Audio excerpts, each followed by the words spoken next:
অনেকক্ষণ বৃষ্টি থেমে গেছে, বৃষ্টি থেমে গেছে অনেকক্ষণ। খোকাকে আর ফুটো চাল থেকে জল গড়িয়ে পড়বে না, ওকে শুইয়ে দাও। বাঁকের মুখে যাও কে? লণ্ঠনটা বাড়িয়ে দাও, লণ্ঠনটা বাড়িয়ে দাও। আমাদের হাঁকে রূপনারায়ণের স্রোত ফিরে যাক, আমাদের সড়কিতে কেউটি আধার ফর্সা হয়ে যাক, আমাদের হৃৎপিণ্ডের তাল দামামার মতো ঝড়ের চেয়েও তীব্র আমাদের গতি শাসনের মুগুর মেরে আর কতকাল চুপ করিয়ে রাখবে?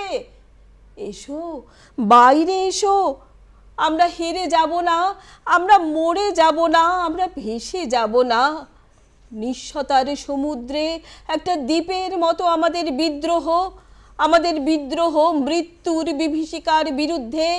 এসো, বাইরে এসো, আমার হাত ধরো। পরাণ মাঝি হাঁক দিয়েছে। এই পরাণ মাঝি আমাদের আন্তর্জাতিক নারী দিবসের কর্মের দ্রুততা, যেভাবে আন্তর্জাতিক নারী দিবসের আমাদের মুখ্য বিষয় হচ্ছে যে কোনো লিঙ্গের মানুষের অধিকার, মানুষের মধ্যে সাম্য এবং মানুষের সবলীকরণ। যখনই দুটো লিঙ্গের মানুষের মধ্যে যে কোনো অধিকারের জায়গায় তার সমান সমান বিষয়টা থাকছে, তখন আলাদা করে এই আন্তর্জাতিক নারী দিবসের আর কোনো প্রয়োজন পড়ছে না। আজকে আমরা এখানে সবাই এসেছি, আমাদের সঙ্গে রয়েছেন দুজন অতিথি। আমরা আজকে যে বিষয় তাদের সঙ্গে আপনাদের পরিচয় করিয়ে দেব, কিন্তু প্রথমে আমি যেটা বলতে চাইছি, আমরা যেটা চাইছি যে আজকে যেভাবে আমরা বসে এই বিষয়টা নিয়ে আলোচনা করব, আমাদের সেই আলোচনার প্রয়োজনটা যাতে না পড়ে সেই বিষয়টাকে খুঁজে দেখা। অর্থাৎ আমাদের এই কর্মচাঞ্চল্য যে বিষয়গুলোকে নিয়ে রয়েছে, মেয়েদের উন্নতি, মেয়েদের অধিকার, মেয়েদের কাজের মজুরির ক্ষেত্রে সমান পারিশ্রমিক দেওয়া এবং এর মাধ্যমে মেয়েদের সশক্তিকরণ।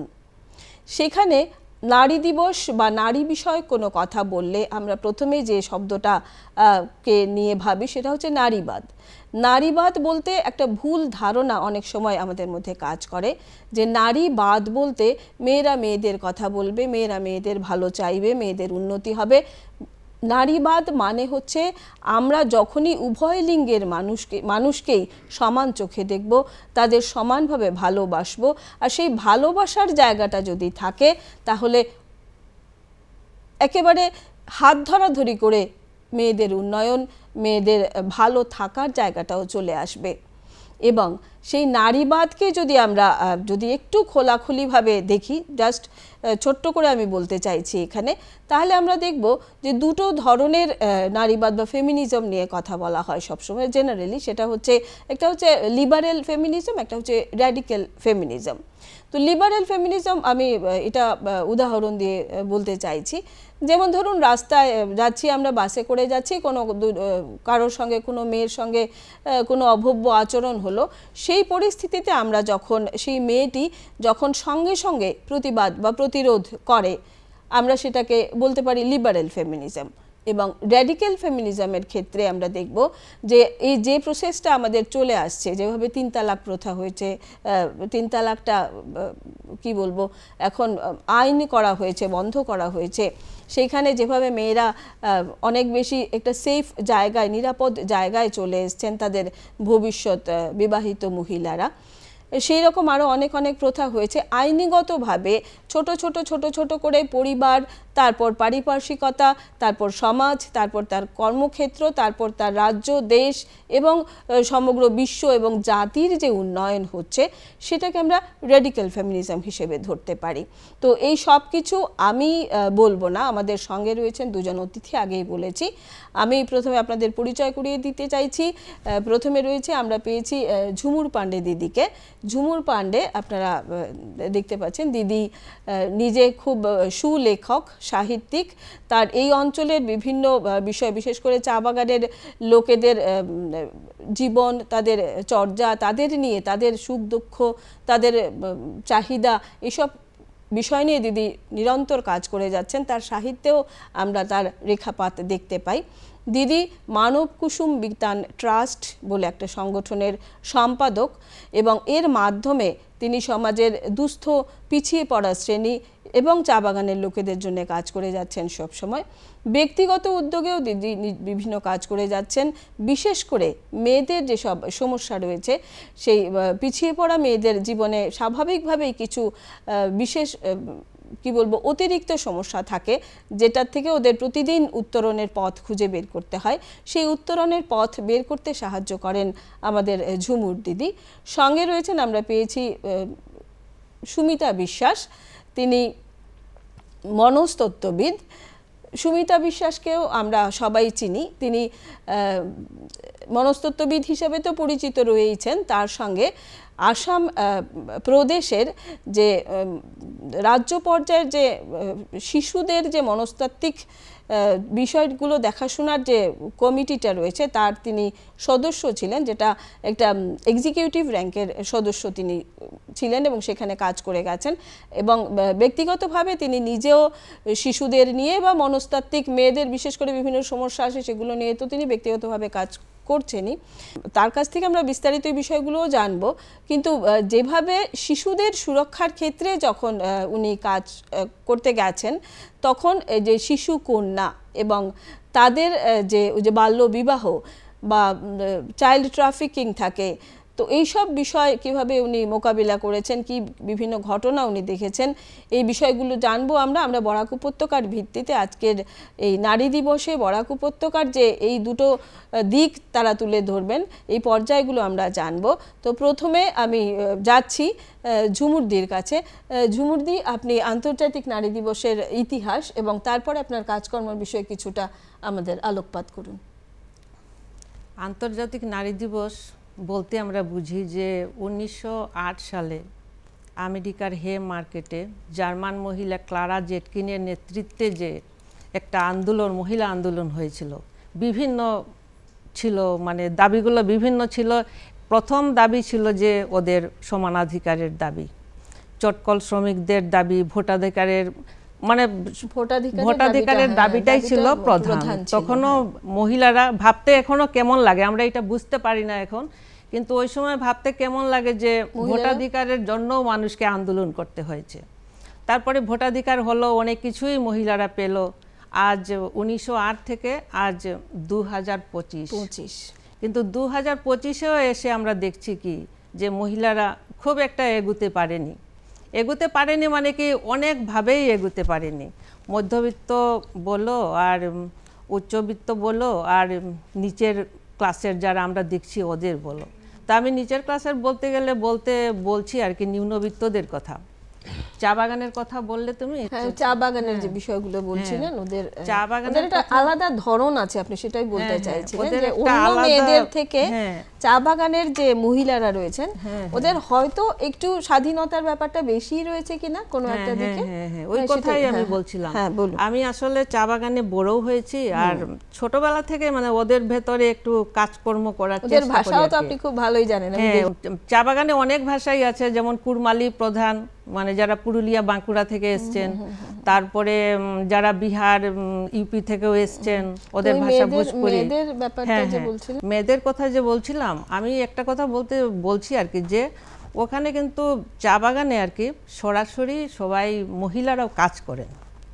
মানে তো আমরা জানি কি যে উৎপাদনের সাথে যখন জড়িত হয়, মানে মানব সমাজ যখন উৎপাদনের সাথে জড়িত হবে তখন কিন্তু সমানাধিকারটা আসে, যেটা ওই নারী আন্দোলনের সময় ক্লারা জেটকিনও যেটা বলেছিলেন যে উৎপাদনের সাথে যত সময় না মহিলারা জড়িত হতে পারবে তো ততক্ষণ মানে ঠিকই ওটা আসবে না। তো ঠিক মানে ওখানে অনেকটাই মানে মহিলারা স্বাধীন আর কি। আচ্ছা, যেমন পূজা হয়, দুর্গা পূজা একটা প্রধান পূজা চা বাগানের, তখন কিন্তু আমি ছোটবেলায় দেখেছি, এখন তো মহিলারা অনেক বেরিয়ে আসছেন, কিন্তু তখনও দেখেছি যে ওই কমিটিতে মহিলারাও থাকতেন। যাত্রা হতো তখন মানে যখন পুরুষ সর্দার থাকে একদিকে, তখন ওই মহিলাদের সামলাবার জন্য আবার মহিলা সর্দারও থাকে। হই আচ্ছা হাল্লা দিদি, হেই ওই যে হাল্লা করতো। মজুরির ব্যাপারটা কি উভয়েরই সমান না, থাকে? মজুরির ব্যাপারটা আসছে, মজুরি কিন্তু সেটাই সমান না। সেটাই কিন্তু মানে ওই যেটা আপনি মজুরিটা, বলছিলেন হ্যাঁ, প্রোডাকশন এবং হ্যাঁ, এই জন্য তো কিছুটা মানে আছে আর কি, ওইটা মানে ইয়েটা কম আছে, মজুরিটা ঠিক মতো মহিলারা পায় না আর কি, সমান মজুরিটা পায় না, যেটার জন্য মানে লড়াই হচ্ছে, তেমন করে লড়াইটা হচ্ছে না। তো ওই ওইটার জন্যই হয়তো মহিলাদের এবারেরও যে আমাদের যে মূল শীর্ষকটা রয়েছে যে অ্যাক্সেলারেট অ্যাকশন, না, আমাদের কর্মটা মানে কাজের ধরনটাতে আরো গতি আনা, আরো বেশি হ্যাঁ, গতিশীল করা। না, আমি বলছিলাম কি মানে অন্য মহিলাদের চেয়ে আর কি, হ্যাঁ, একদম বলছি। একদম সেটা তো ঠিক। মানে শহরে যেটা আমি দেখছি আর কি, একদম, একদম। তারপরে শহরে যেটা এসে আমি দেখলাম যে ওই যে শহরে যারা এই যে নদীর পাড়ে উড়ে যারা মহিলারা আছেন, মানে যারা বাড়িতে কাজ করছেন, স্লাম এলাকায় বাসন বসবাস ধোয়ার কাজ করছেন, করছেন, এইসব করছেন আর কি। তো এইসব মহিলাকে দেখেছি এরা কিন্তু কাজ করছে, এরা কিন্তু সরাসরি উৎপাদনের সঙ্গে জড়িত না। আমি এই কথাটা আবার বলছি, হ্যাঁ, কেন কি বাড়ি থেকে কাজ পাচ্ছে, ওরা অনেক টাকাই পাচ্ছে। একটা মহিলাকে আমি জানি মানে ও 4-5 ঘর কাজ করছে, 4-5 ঘর কাজ করে না, কিন্তু 3টা ছেলে বাড়িতে, ছেলেগুলো কিছুই করছে না মানে পাচ্ছে না, স্কুলেও যায় বোধহয়, এটা তো নামকে ওয়াস্তে যাওয়া আর কি, যায়, কাজও করছে না। ওর হাজব্যান্ডও কাজ করে না মানে কি এরা তো ওই যে এখানে এসে বসে কাজ যেদিন পেলো না হলে পেলো না, অথচ বউ যখন কাজ করে আনছে ওর কি দরকার বা কাজ করার, এটাও হতে পারে একটা, যে আমি কেন রোজ রোজ কাজ খুঁজে যাব। কেউই কাজ করে না বাড়িতে, ও 5টা-6টা কাজ করে, 5-6টা কাজ করে মহিলাটা বাড়িতে গিয়ে রান্না করছে, জল আনছে, জল ভরছে, বাজার থেকে সবজি নিয়ে যাচ্ছে, পুরো ফ্যামিলিটাকে চালাচ্ছে। যদি অর্থনীতির দিক করে থেকে যাচ্ছে, মানে অর্থনীতি কিন্তু ওর হাতে। অর্থনীতির দিক থেকে দেখতে গেলে কিন্তু সেখানে কোনো উৎপাদনের যে ব্যাপারটা না, কিন্তু না, ওইটা তো নেই, ওর ব্যক্তিগত করছে, এই জন্য মানে দেখলে মানে খুব কষ্ট হয়। তো শুধু এই মহিলার কথা আমি বলছি না, এরকম প্রত্যেকটা অনেক মহিলারাই এরকম। আমি মানে ওদের ভিতরে কাজও করি আর আমি কিছু লেখালেখিও করি ওদের নিয়ে, মানে গান গাথা লিখেছি, উপন্যাসটা লিখেছি, তারপরে ওই রকম আর কি, রাজপুহাক, মরিয়ম বিবি, এরকম অনেক গল্পই লিখেছি, বসির আলী, রাজু ড্রাইভার, এরকম অনেক গল্পই লিখেছি আমি। তো ওদের সম্পর্কে মানে একটু কাজ করে মানে এইগুলা মানে জানতে পেরেছি যে চা বাগানের মহিলারা তবু মনে হয় যে যেখানে ইচ্ছা বেরিয়ে যাচ্ছে, ঘুরে আসছে, এরা কিন্তু এটাও ঠিক মতো পারে না। এটা আবার সামাজিক ইয়েগুলো খুব মানে খুব কঠিন আর কি, ওদের যে নিয়ম কানুনগুলোর মধ্যেও জড়িয়ে আছে। আমি সুমিতা বিশ্বাসের সঙ্গেও দর্শকদের পরিচয় করিয়ে দিতে চাচ্ছি। এবার আপনি বলুন আপনার কাজকর্ম আর আপনার আজকের বিষয় নিয়ে, দিনটি নিয়ে আপনার কি বক্তব্য রয়েছে। একদম, প্রথমে বলি যে আজকে আন্তর্জাতিক দিবস উপলক্ষে, নারী দিবস উপলক্ষে আমাকে যে আমন্ত্রণ, সেজন্য আমি কৃতজ্ঞ। আর শুধু তাই নয়, এই যে নারী হিসেবে স্বীকৃতি, সেটার জন্য আমি গর্বিত। একদম, কারণ আজকে আমরা বসেছি এই যে 3 জনের আমাদের এই বৈঠক, সেই নারীদের সম্মান জানানোর উদ্দেশ্যে, আর সেই সম্মানে আমরাও ভূষিত হলাম। অবশ্যই আমরা গর্বিত।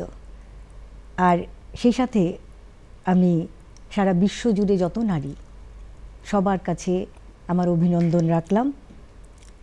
আমাদের পথ, কারণ এই নারীর শ্রেণীতে আমিও রয়েছি, আমাদের পথ মসৃণ হোক, সুদৃঢ় হোক, সুরক্ষিত হোক, এটাই আমাদের কাম্য। বলছিলাম নারী আন্তর্জাতিক নারী দিবস উপলক্ষে কথা বলতে গেলে যেটা বলতে হয় যে অ্যাকচুয়ালি সবলা কবিতাটি রবীন্দ্রনাথ ঠাকুরের একটা লাইন, যেটা মানে সেটা খুব মানে জনদরদি বা খুব প্রসিদ্ধ হয়েছিল বা আছেও এখনো, যে কথাটা, যে নারীর আপন ভাগ্য জয় করিবার কেহ নাহি দেবে অধিকার, হে বিধাতা। আমি বলবো, বিধাতাকে উনি প্রশ্ন করছেন, কেন নাহি দিবে অধিকার। আমি বলবো এই লাইনটা ছেড়েও যে পরবর্তী যে লাইনগুলো, সেটা হলো যে কেননা ছুটাবো তেজে সন্ধানের রথ, দুর্ধর্ষ অশ্বেরে বাদী দৃঢ় বলগা পাশে, দুর্জয় আশ্বাসে, দুর্গমের দুর্গ হতে সাধনার ধন, কেন নাহি করি আহরণ প্রাণ করিপন। এই লাইনগুলো ভীষণ গুরুত্বপূর্ণ আজকের নারীদের জন্য, কারণ আজকের নারীরা কিন্তু অপার শক্তির আধার, তাদেরকে কোথাও বেঁধে রাখা সম্ভব নয়। আমি এটা বিশ্বাস এখানে করি। আমি একটু দ্বিমত পোষণ করি, কারণ আজকের নারীরা নয়, নারীরা ছিলেন, নারীরা আছেন, নারীরা থাকবেন শক্তির আধার। মা দুর্গার থেকে শুরু করে বিশ্বব্রহ্মাণ্ডকে আমরা যদি দেখি, সমাজ বিভিন্ন সময়ে বিভিন্ন প্রতিবন্ধকতা তৈরি করে আটকে রাখার চেষ্টা করেছিল, সেটাকে কেটে আপনার কথায় আমি আসছি। ওই কথাটাই আসছি হ্যাঁ, যে নারীরা, বলবো যে যেখানে আমরা ওই বলছি এক্সেলারেশনটা কিন্তু হচ্ছে, হ্যাঁ, খুব স্লোলি হচ্ছে, খুব স্লোলি হ্যাঁ, হচ্ছে। কথাটা হচ্ছে এই যে- জন্য বলছি যে আজকের নারীর প্রতিটি জীবন এক একটা গল্পগাথা, এক একটা মানে বিষয় এমন আশ্চর্যের, মানে এগুলো যদি আমাদের কাছে তুলে না আসতো, মানে উঠে না আসতো, আমরা জানতাম না। মেইনলি আমার বলবো এইখানে এই নারীর যে গল্পগাথা, তার মধ্যেও আমরা অনেক স্তরে সমাজে দেখতে পাচ্ছি যে নারীর জন্ম, সেটাকেও এখনও আমরা দুর্ভাগ্য বা কর্মদোষে তো আছে। এই আখ্যাতে আমরা রাখছি, বিশেষণ দিয়ে বিশেষণে থাকি। রাখছি। কিন্তু সেই সাথে সাথে এই জন্যই বলছিলাম যে শত সহস্র ঘরে প্রতিটি নারী যেন দুর্গা রূপেও ভূষিতা। হ্যাঁ, দুর্গার যে রূপ, 10 হাতে ওই যে দশভুজা, দিদি যে মেয়েটির কথা বলছিলেন, এরাই তো দুর্গা। হ্যাঁ দশভুজা, দুর্গা, হ্যাঁ। দশভুজাই তারা তাদের মহিমাতে রয়েছে। তারা সত্যি কথা বলতে কি, তারা যে তাদের সেই মহিমা, সেটার জন্য তারা স্বীকৃতির অপেক্ষাও রাখে না। যেটা কিছু দিদি চাই না। বলছিলেন, তারা কাজ করে চলেছে, ঘরের কোন সদস্য কাজ করলো করলো না, তাতে কিছু তাদের যায় কোনো আসে না। মাথা ব্যথা নেই। ওরা চাইছে যে আমার সন্তান যেন থাকে দুধে ভাতে। একদম এই ভাবনাটুকু, এই ভালোবাসার জায়গাটা যদি পরিবার সমাজের প্রতিটি সদস্যের মধ্যে এসে যায়, তাহলে আলাদা করে তখনই তো সাম্যের জন্য সমানাধিকার আর হয়ে যাবে। একদম। আইনের কোনো দরকার পড়ে না। ওইটাই বলছিলাম যে নারী শুধু নারী নয়, নারী যেন একটা প্রকৃতি, প্রকৃতির মধ্যে যে সৃষ্টির বীজ যেভাবে সৃষ্ট নিহিত। হয়, ঠিক নারী তার কোমল অন্তরে সেই সৃষ্টির বীজকে রোপণ করে, লালন করে, ভালোবাসায়, যত্নে, তার অন্তরের স্নেহতে, আর তারই প্রতিফলন হয়, পৃথিবীতে ভূমিষ্ঠ হয় অনেক মানব সত্তার। সেই মানব সত্তার কাছেও কিন্তু একটা প্রশ্ন আজকাল এসে যাচ্ছে। আজকে এই শতাব্দীতে দাঁড়িয়েও কিন্তু আমরা তবুও যেই মানব সত্তার জন্ম দিচ্ছে এই নারী, সেই নারীদের সুরক্ষার একটা প্রশ্ন আসছে, তাদের নিরাপত্তার কথা উঠছে নানান সংগঠন, নারী সংগঠনের। কেন তা দরকার? এই মানব সত্তা যারা তার এই মা, এই নারীর বক্ষ থেকে সৃষ্ট হয়েছে, সেই নারীর সুরক্ষা থেকে তারা সহমর্মী, সহযোদ্ধা হয়ে দাঁড়াতে পারে না? এই প্রশ্নটা কিন্তু রয়ে গেছে, যেটা আপনি প্রথম বলছিলেন যে তাহলে তো আজকে আন্তর্জাতিক নারী দিবস দিবস উদযাপনের উদযাপনের দরকার প্রয়োজনই হতো না। পড়তো না যদি তো সব সেখানে আমাদের সমানাধিকার কেন এসে এই যেত। জিনিসের প্রয়োজন পড়ছে, সেদিকটা একটু নজর দেওয়া দরকার। আর আজকে আমি বলবো যে এমনও হচ্ছে যে এই সংসার নারী তার নিজের হাতে, নিজের স্নেহে, যত্নে তৈরি করেছে, একটা অপূর্ব সৃষ্টি তার, সেই নারীকেও আমরা দেখছি কখনো সে বিতাড়িত হচ্ছে তার সংসার থেকে বৃদ্ধাশ্রমে, কখনো রাস্তায়, কখনো পথে ঘাটে। সেটা নিয়ে আমাদের সচেতন হতে সেটা হবে। কিন্তু দিদি যাদের কথা বলছিলেন এই ধরনের পরিবারে হচ্ছে না, না, এটা সেটা হচ্ছে কিন্তু হচ্ছে শিক্ষিত শিক্ষিত ফ্যামিলি। সমাজে। হ্যাঁ, সেটাই হচ্ছে শিক্ষিত সবচেয়ে না। দুর্ভাগ্যের বিষয়। সেটাই যারাকে পড়াশোনা শিখে শিক্ষিত হয়েছে, যাদেরকে আমরা আশা ভরসার স্থল, যারা এদের কাছ সমাজের, থেকেই সেই ওরাই বিতাড়িত কিন্তু হচ্ছে। এসব করছে। তাহলে এই প্রশ্নটা তো এসেই যাবে যে শিক্ষা যেখানে রয়েছে, শিক্ষার আলোর নিচেই কি অন্ধকার? না, আসল শিক্ষাটা আসলে হচ্ছে না, যেরকম শিক্ষা হওয়ার দরকার এই শিক্ষাটা হচ্ছে না আমার মতে আর কি। আসল শিক্ষা যদি পেত মানুষ, তাহলে তো এইগুলো করতো না। না, সেই শিক্ষাটা আপনি যেটা বলছেন প্রাতিষ্ঠানিক শিক্ষা নয়, হ্যাঁ, যেটা আমি শুরুতে প্রাতিষ্ঠানিক বলতে শিক্ষা নয়, চাইছি, হ্যাঁ। যে প্রাতিষ্ঠানিক শিক্ষা নয়। মা যখন তার ছেলে এবং মেয়েকে একসঙ্গে খেতে ডাকবে, যাতে দুজনকেই সমানভাবে খাবার দেওয়া, সমানভাবে খাওয়ার পরে এঁটো থালাটা নিয়ে যাওয়ার ক্ষেত্রে যে বৈষম্যটা, এখান থেকেই কিন্তু সূত্রপাত হয়, সূত্রপাত শুরু হয়ে যায়। যেমন মল্লিকা সেনগুপ্তর ছিল একটা প্রবন্ধ, খুব ভালো, দিদি আপনারা পড়েছেন হয়তো, স্ত্রীলিঙ্গ নির্মাণ। এইভাবেই স্ত্রীলিঙ্গ নির্মাণ করা হয়। আমরা জন্মানোর সময় মানুষ জন্ম হয়, স্ত্রীলিঙ্গ আমি, আমার মতো আরো অনেক মায়েরা, অনেক দিদিরা, বোনেরা, ভাইয়েরা, বাবারা নির্মাণ করে দেন। হ্যাঁ, এবং সেই জায়গার থেকে দাঁড়িয়ে আমরা শুরুর থেকেই যদি এই ভাবনাটা রাখি, যে না, আমার ঘরে যে সন্তানটি এসছে সেই সন্তানটি শুধুমাত্র এটা মানব শিশু, সেই অসাম্যটা গোড়ায় কেটে যায়। আপনার মানব কুসুম বিতান ট্রাস্টের ব্যাপারে আপনারা কিভাবে কাজগুলো করছেন একটু যদি বলেন। হ্যাঁ, ওটা তো আমরা কাজ করছি ওইটা ফ্রি কোচিং এমনি তো অনেক কাজই হচ্ছে, কিন্তু বিশেষ করে মানে মহিলাদের জন্য দিদি আপনি যে বললেন ফ্রি কোচিং, সেটা কিন্তু একটা খুব বড় জিনিস। কারণ শিক্ষা জগতে আপনার দেখবেন যে যেভাবে সর্বশিক্ষা অভিযান ইত্যাদি করার ফলে ফার্স্ট জেনারেশন লার্নাররা কিন্তু খুব বিভিন্ন স্কুলে ঢুকছে এবং ওরা কিন্তু ঘরে গিয়ে সেই শিক্ষাটা পাচ্ছে না, যার জন্যে ওই আপনার ফ্রি কোচিংটা কিন্তু খুব গুরুত্বপূর্ণ। সেটাও কিন্তু একভাবে কিন্তু ওদের উন্নয়নে সাহায্য করছে। আমি আপনাকে আমরা শুধু স্কুলের পড়াশোনাটা না, এছাড়াও আমরা ধরো রবীন্দ্রনাথের কবিতা, অমুকের কবিতা, গান বাজনা এইসবও করাচ্ছি। বা কয়েকটা বাচ্চা বলছিল যে ওরা গান্ধী ভবন দেখে মানে ওইখানে অনুষ্ঠান হয়, ওরা কিন্তু কোনোদিন ঢুকেনি, ওখানে ঢুকতে পারেইনি। তো আমরা কি করলাম, এখানে কিন্তু মেয়েরাই বেশি আছে আর কি পড়াশোনা করতে যারা আছে, আমরা ওদেরকে পুরো মানে গান নাচ সবকিছু শিখিয়ে ওদেরই একটা প্রোগ্রাম করিয়েছিলাম গান্ধী ভবনে। অনেক প্রোগ্রামটা কিন্তু সব ওরাই করেছে, এত সুন্দর প্রোগ্রাম, সবাই দেখেছে। তো ওইটা করেছি, দেখেছে। তারপরে ওই যে মহিলাদের আমরা মেডিকেল ক্যাম্পও করি, যাদের ক্যান্সার উনসার এদের চিকিৎসাটাও করা হয় আমাদের ট্রাস্ট থেকে। এছাড়া ওই যে নানান রকম সমস্যায় ওরা আছে অনেক মহিলারা, তো ওই সমস্যাগুলো যতটা পারি সমাধানের চেষ্টা করি আর কি। আর বিশেষ করে ওদের মানে টর্চার, ঘরের মধ্যেই টর্চার হয়ে যায়। এত কিছু কাজ করে, বাসন মাজে, সব কিছু করে, হাজব্যান্ডকে খাওয়াচ্ছে, তার উপরে হাজব্যান্ডের কিন্তু মার খেতে হয়। বাইরে কি হবে, ঘরেই তো নির্যাতিতা হচ্ছে, ওইটাই মানে মার খাচ্ছে, অনেক মহিলারাই মার খায়। ওটাও আমরা কিছু করার চেষ্টা করি আর কি, আমি যতটুকু পারি। এটা ঠিক না। এর মধ্যে তো এই অঞ্চলে ধর্ষণও আছে, অনেকটাই ধর্ষণ আছে। একবার গিয়ে দেখেছিলাম 5 বছরের, ওটা মানে আমার মন থেকে যায় না আর কি, একটা 5 বছরের শিশু, 5 বছরও হয়নি বোধহয়, ওর মায়েরই বয়স বোধহয় 22 বছর বললো। ওই বাচ্চাটাকে দেখে আমার এত কষ্ট হয়েছিল না, মানে আমি বোধহয় 4-5 দিন ঘুমোতে পারিনি ওই বাচ্চাটার জন্য। 5 বছরের শিশুর কথা বলার সঙ্গে সঙ্গেই আপনার কথাগুলো মনে পড়ছে। শিশু সুরক্ষা কমিটিতে থাকতে গিয়ে শিশুরা কিভাবে অ্যাবিউজ, নানানভাবে সেক্সুয়ালি, মেন্টালি, ফিজিক্যালি, সেটা আমার নজরে এসেছে। আর সেটা আমি থেকেই যদি মেয়েগুলো এভাবে যদি হয় না, হ্যাঁ একদম শৈশব থেকে।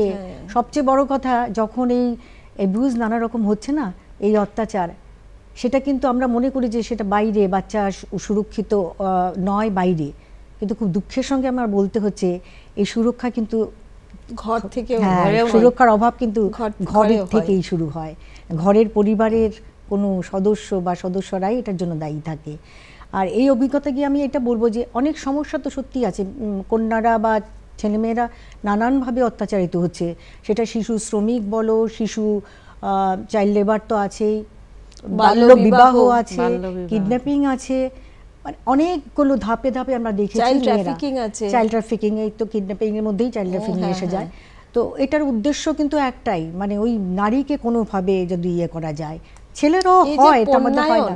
পণ্যায়নটা সেই জন্ম থেকেই শুরু হয়ে যায় বলো। একদম একদম। আর যেটা বলছিলাম যে এই যে অনেক সমস্যা সমাজে, তো আমরা দেখতে পাচ্ছি যে আমরা দোষ দিচ্ছি সমাজের, কিন্তু সমাজ থেকেই বোধহয় এটার শুরু, সংস্কার বোধহয় ভালো নয়। কিন্তু আমি একটা কথা বলবো, এজ এ সাইকোলজিস্ট আমার এটা বলবো যে এই সমস্যা আমার মনে হয় আমরা সমাজকে দায়ী করছি, আমরা সংস্কারকে দায়ী করছি। এই সমস্যা কিন্তু আমাদের চিন্তনে, আমাদের মননে। কেন কি, দৃষ্টি সৃষ্টি, আমি যে দৃষ্টি নিয়ে যে অ্যাসপেক্টে জিনিসটা দেখব, সেটা কিন্তু ভীষণ ম্যাটার করে। মানে সেই জন্য নারীকে শ্রদ্ধার চোখে দেখা, এই শিক্ষাটা একদম ছোটবেলায়, শৈশবকালে মা বাবা পিতা যারা রয়েছেন তাদের কাছ থেকেই আসতে হবে। আর ছোট ছোট শিক্ষা, এই শিক্ষা কোনো বাতাবরণ বা কোনো জায়গা থেকে আসবে কোনো কথা নেই। আর বিশেষ করে আমি বলবো আজকাল তো নিউক্লিয়ার ফ্যামিলি, মানে আমরা দেখছি অনেক নিচু ক্লাসেও সেটাই, যে ঠাকুমা ঠাকুরদা তাদের বড় অভাব। এই যে শিক্ষাগুলো আসতো ঠাকুমা ঠাকুরদা পিসি মাসি, এটার একদম অভাব হয়ে গেছে। আর সেটার প্রভাব কিন্তু সমাজে আসছেই, পড়বেই, একদম আসবে। আর এটা বলবো যে শিশুদের যেটা আমি কাজ করেছি তাতে দেখতে গিয়েছি শিশু কন্যা নয় সবার ক্ষেত্রেই মৌলিক কতগুলো রাইট, ওদের বেসিক রাইটের নিয়ে কথা বলা হয়েছে। 4টে বেসিক রাইটের কথা খুব বলা হয়েছে, যেটা হলো right two survival, right two protection, right two freedom to participate and right two development. এই 4টে জিনিসের প্রতি এত জোর দেওয়া হয়েছে, আর সেটা শুধু কোনো আইনি সহায়তা নিয়ে করা যাবে সেটা কিন্তু সম্ভব নয়। সেটার জন্য আমাদের সবাইকে এগিয়ে আসতে হবে, কারণ শিশু আপনার ঘরে তখনও গণ্ডির বাইরে যায়নি। তো তার রাইট কিভাবে খর্ব হচ্ছে, কেন হচ্ছে, সেটা দেখার দায়িত্ব কিন্তু পরিবার, পরিজন এবং পরিবেশের। বরাক উপত্যকায় যে পরিস্থিতিটা রয়েছে মেয়েদের, সেটার জন্য মানে দ্রুততার সঙ্গে আমি এই কাজটা করব, মেয়েদের উন্নয়নের কাজটা করব, মেয়েদের অধিকারের কাজটা করব, তার জন্য কিছু পরামর্শ যদি তোমাদের কাছ থেকে পাই। মানে দ্রুততার সাথে বলবো কি, মানে সমস্যাটা এতখানি ছড়িয়ে ছিটিয়ে রয়েছে, এতে দ্রুততার কিছু সম্ভব নয়। কিন্তু এই ধরনের ক্ষেত্রে, এই ধরনের সমস্যা যখন হয় তখন কিন্তু যতটা সম্ভব হ্যাঁ আমাদের সরকারের পক্ষ থেকে কিন্তু অনেক সহায়তার হাত রয়েছে, সেটাকে আমাদের ধরতে হবে। অনেক আইন হয়েছে। মেইনলি আমি যেটা বলবো এখানে হাইলাইট করতে চাই, চাইল্ড লাইন। এই চাইল্ড লাইন সম্পর্কে আপনাদের অবগত হতে হবে। সারা ভারত জুড়ে দর্শকদেরকে একটু 1098 নাম্বারটা একটু নোট ডাউন করে রাখবেন। 1098-এ আপনি কিন্তু এটা টোল ফ্রি নাম্বার। আচ্ছা, যেখানেই আপনি ফোন করবেন না কেন, যে কোনো প্রান্ত থেকে ভারতবর্ষের, আপনার 1098 আপনাকে হেল্পের জন্য এগিয়ে আসবে, বিশেষ করে শিশু সুরক্ষাতে আমি বলবো। তো আজকে আমরা যদিও নারী দিবস নিয়ে কথা বলছি, নারী হ্যাঁ, কিন্তু এই শিশুরা তো রয়েছে, হ্যাঁ তারাই তো ভবিষ্যতের প্রজন্ম, তো তাদেরকে সুরক্ষা দেওয়া আমাদের কর্তব্য। তো এই বললাম একটা তো আছে, তাছাড়া আপনাদের অনেক সময় অনেক সমস্যা আপনারা দেখেছেন যে কোথায় জানাবেন কি নন, সেই জন্য সমিতি রয়েছে, শিশু সুরক্ষা সমিতি, সেখানে আসতে পারেন। রয়েছে ডিস্ট্রিক্ট চাইল্ড প্রোটেকশন অফিসারের অফিসার রয়েছেন, সেখানে আমাদের অনেক অফিসাররা রয়েছেন, তাদের কাছে আপনারা যেতে পারেন, নিজেরা পার্সোনালি এটা জানাতে পারেন। তাছাড়া পুলিশের সেকেন্ড অফিসার যিনি থাকেন, তার কিন্তু দায়িত্ব এই শিশু সুরক্ষার ক্ষেত্রে। তো সেখানে আপনি সেখানেও নোটিশ আনতে পারেন, এখানে জানাতে পারেন। তো পুলিশ সেটা বাধ্য আপনাকে সহায়তা করার জন্য। আচ্ছা, তো ইউএনসিআরসি এই মৌলিক 4টে অধিকারের কথা বলা হয়েছে, যে এই অধিকারগুলো যাতে বাচ্চাদের ওই জিনিসটা আরেকটু UNCRC, united conventions of the right of the children. আচ্ছা আচ্ছা, ওরা দিয়েছে। হ্যাঁ, এই ইউএনসিআরসি 4টে রাইটের কথা বলেছে। এই 4টে রাইট যেন কোনোভাবে বাচ্চাদের বা শিশুদের ক্ষেত্রে খর্ব না হয়, এটা বলা হয়েছে। আর সেই শিশু আমাদের ভবিষ্যতের নারী, তো তাদেরকে দেখে রাখার, তাদেরকে সুরক্ষার কবচে রাখার দায়িত্ব আমাদের। আচ্ছা দিদি, আমরা সময়ের শেষ দিকে এসে যাচ্ছি। সাহিত্যিক আমরা জানি, যারা সাহিত্য নিয়ে কাজ করেন তারা সমাজের বিভিন্ন বিষয় নিয়ে অবশ্যই একটু বেশি করে ভাবেন। তো এই অঙ্গন থেকে, সাহিত্যের অঙ্গন থেকে আমাদের মেয়েদের যে ক্ষমতায়ন, মেয়েদের যে অধিকারের জায়গাগুলোকে, মেয়েদের এবং ছেলেদের মধ্যে যে সাম্যের বাতাবরণ তৈরি করার ক্ষেত্রে কোন জিনিসগুলো আমাদেরকে আরো একটু দ্রুততার সঙ্গে এই কাজগুলো করতে সহায়তা করবে বলে আপনি মনে করেন? ওই যে উনি যেটা বললেন যে আমাদের, উনি তো আইনগত বা প্রসিডিওর বললেন, সামাজিক ভাবে বা পারিবারিক ভাবে কিভাবে ওই যে পরিবারের মনস্তত্ত্ব, পরিবারের সদস্যদের মনস্তত্ত্ব, সমাজের যে এটার মনস্তত্ত্বের বদল যদি না হয়, যেটা আমরা শুরুতে বলেছিলাম, তো ওই দিকটা কিভাবে আপনি ওটা আমিও বলছি যে যদি পারিবারিক যে মানুষগুলো যারা থাকেন পরিবারের, বাবা মা, তারপরে যে প্রজন্মের পর প্রজন্ম চলে যায় না, ওদেরকে যদি ঠিক যদি ওরা যদি না হেল্প করে, ওরা যদি ঠিক না হন, পরিবার যদি ঠিক না হয়, এটা কিন্তু পরিবার থেকেই আসতে হবে। একদম একদম। সুরক্ষাটা তো পরের কথা, ঘটনাটা ঘটবে, প্রথম কথা ঘটনাটা ঘটবে কেন, সংস্কার যদি থাকে, হ্যাঁ, তাহলে এই বিষয়গুলো হবে না। সবাই যদি সুস্থ হয়ে যায়, সুশিক্ষা যদি পায়, সুস্থ হয়ে যায়, তবে তো আইনের কথা আসছেই না, ঠিক না? তবে তো আর আইনের কথা আসছেই না। তারপরে তো আমরা আইনের কথা, পুলিশের সাহায্য নিব, ওদের আইনের কথা। আপনি বলছিলেন যে কথাটা, যে শ্রেণী বৈষম্য, মানে লিঙ্গ বৈষম্য, বাড়িতে ছেলে মেয়ে রয়েছে, সেখানে যদি আপনি বৈষম্য করে থাকেন, আমি মনে করছি যে আমরা মনে করছি সে তো কিছু নয়, ছেলে সে পেতেই পারে, কিন্তু তার যে ফল, মানে এই বাচ্চাটার মনে, যে কন্যা সন্তানের মনে যে ধাক্কাটা খেলো, সে কিন্তু সেটা বয়ে নিয়ে যাবে সারা জীবন। এমনকি তার যখন পরিবার হবে, সেই পরিবারও তার প্রতিফলন হবে। একই সঙ্গে সেই ছেলেটি কিন্তু সে ভেবে নিচ্ছে যে আমি একটু প্রায়োরিটি জায়গাতে রয়েছি, হ্যাঁ আমি একটু প্রিভিলেজড জায়গাতে রয়েছি এবং আমার অধিকার রয়েছে মেয়েটিকে হেলা করার, আমার অধিকার রয়েছে আমার বোনকে, তারপর আমার স্ত্রীকে, তারপর আমার মাকে, তারপর আবার আমার কন্যাকে, এইভাবেই একটা চলবে আর কি প্রক্রিয়া। তো সেই প্রক্রিয়াটা বন্ধ করার জন্যেই আমাদেরকে কাজ করে যেতে হবে। তবে আমার মনে হয় আগের থেকে অনেকটাই পরিবর্তন হয়েছে এখন। আগে যেরকম ছিল এইরকম নেই, আসার কথা, এটাই আসার কথা যে আমরা এগোচ্ছি আর কি, আমরা পিছিয়ে যাচ্ছি না, আমরা আগের দিকে যাচ্ছি। আমরা দেখি মহাকাশের পথে হাত বাড়িয়েছে। একদম একদম 1908 সালে যেটা উনি বলছিলেন, 1908 সালে ভোটের জন্য নিজের মত মানে একটা রাজনৈতিক প্ল্যাটফর্ম তৈরিতে নিজের অধিকার নিজের মত সাব্যস্ত করার জন্য যে আন্দোলন দিয়ে যে নারী দিবসের শুরু, সেখানে দাঁড়িয়ে আজকে যদি কোনো মেয়েকে আমরা জিজ্ঞেস করি যে তোমার তো ভোটাধিকার দেওয়ার ক্ষমতা নেই, তুমি তো ভোট দিতে পারবে না, সে আশ্চর্য হয়ে যাবে। এটা একটা উত্তরণ, এটা একটা উত্তরণ। এবং সেই উত্তরণ আশাপূর্ণা দেবীর প্রথম প্রতিশ্রুতি সুবর্ণলতা বকুল কথাতে যে উত্তরণ হয়েছিল, আমি সাহিত্যের লোক এসছেন বলে বলছি, উত্তরণ কিন্তু আজকে অনেকখানি হয়েছে। আমরা চূড়ান্ত নৈরাশ্যের মধ্যে অবশ্যই নেই। আমরা তাছাড়া সরকার এবং আমাদের সংবিধান যে অধিকারগুলো আমাদের দিয়েছে এবং সরকার তার রূপায়ণে যেভাবে বিভিন্নভাবে পদক্ষেপ নিচ্ছে, সেই বিষয়গুলোর জন্যে আমরা কিন্তু সাম্যের পথে অনেকটা এগিয়ে গেছি।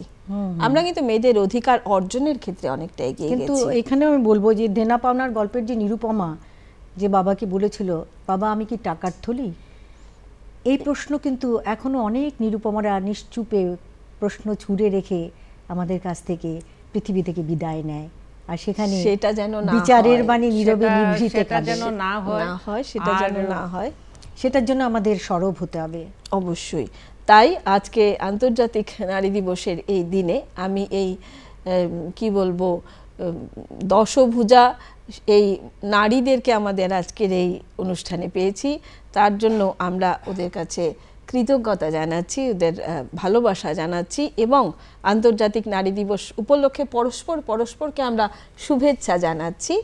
এবং আমি আশা করব আমাদের দর্শকরা যারা রয়েছেন তারা আজকের এই অনুষ্ঠানকে নিয়ে ওদের যে ভাবনা ওদের রয়েছে, সেই ভাবনার থেকে কিছুটা নিষ্পত্তি হয়তো ওরা পেলেন, বা মেয়েদের বিভিন্ন সমস্যা, ছোট ছোট কন্যা শিশুদের বিভিন্ন সমস্যা, এইসব ক্ষেত্রে আপনাদের যদি কিছু করার থাকে, যদি কোনো সাহায্যের প্রয়োজন হয়, তার কোনো সুরাহা হয়তো আজকে এখানে আমরা দিতে পারলাম আপনাদেরকে। তো আশা করব আমরা যত দিন যাবে খুব দ্রুত গতিতে সাম্যের পথে এগোবো। আমরা অধিকার অর্জন করে নিতে শিখেছি, আমরা আমাদের অধিকার পেয়ে যাব এবং নিজেরা অর্জন করে তা নেব। এবং আপনাদের সবার কাছে আন্তর্জাতিক নারী দিবসের আরও একবার শুভেচ্ছা, অভিনন্দন এবং অতিথিদের বুক ভরা ভালোবাসা জানিয়ে আমাদের আজকের এই অনুষ্ঠান এখানেই শেষ করছি।